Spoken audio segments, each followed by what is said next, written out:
Hey, what's up gamers? Tom T Squared Taylor here on the PAX East floor with Arnie, and we're taking a look at The Last of Us. Please, for the people that don't know about the game, tell us a little bit about it. Well, The Last of Us takes place 20 years after a fungal infection has destroyed civilization as we know it. So there's no government, no infrastructure, and it's the story of Joel and Ellie as they travel across the United States, dealing with other human survivors, dealing with these infected humans, and you're exploring to see how the relationship grows as they're getting to know each other during this journey.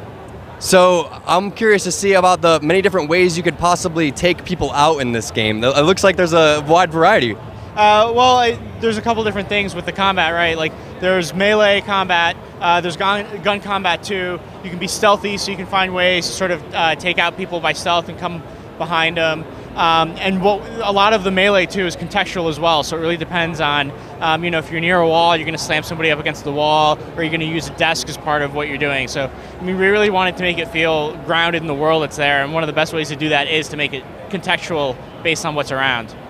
How much does stealth play into a role in this game? It seems like this is a really dark lit area right here, and he's got a flashlight. And is this kind of how most of the game goes right here? Well, you have to remember, like, when the world's sort of been destroyed and there's no infrastructure, electricity is something that is only limited towards, maybe certain groups of people that are able to find generators or find ways to do it. So, I think there's a couple interesting things with what we're doing with the game is the fact that there aren't going to be a lot, or there aren't going to be a lot of artificial light sources because there is no electricity. So it's like flashlight or natural light, with the sunlight. A lot of the sounds also, like sound's going to be really important because there's so much sound in the world that we're around with today that we take for granted because we filtered it out. Sounds of traffic, sounds of planes going overhead. There's a world where none of those sounds really exist either. So you're going to have that. You're going to notice that distinct contrast with no sound. So it's highly recommended that you play this game with headphones on, or with a really good stereo system. Like if you've got directional sound, it'd be great. I'm like it. Can you walk me through what this guy's about to do right there? What was that little play? So actually, when the screen goes gray there, so there's a listen mode, because going back to like how sound is very important, and some of the enemies that you're fighting against, especially the infected, they're very sensitive to sound as well. And so we're trying to find a way so that you could visualize what you're hearing as well as hear it, sort of through the headphones or through your system.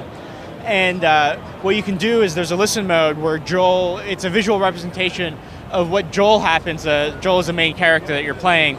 As he's focusing really hard to listen to the sounds in the environment around him.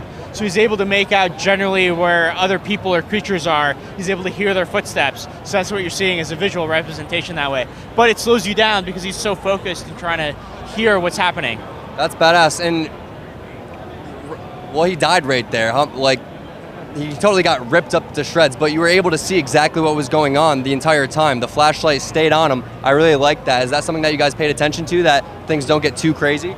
Yeah, the whole thing is we are trying to keep everything grounded in realism. So even though we've taken liberties with some of the fiction and whatsoever, we wanted to make sure that everything stayed consistent that way. Looks great, man. I liked it. I'm kind of scared, to be honest. I'm going to have to walk around here with a flashlight. But hey, thanks, Arnie. I appreciate it. The Last of Us, guys, check it out.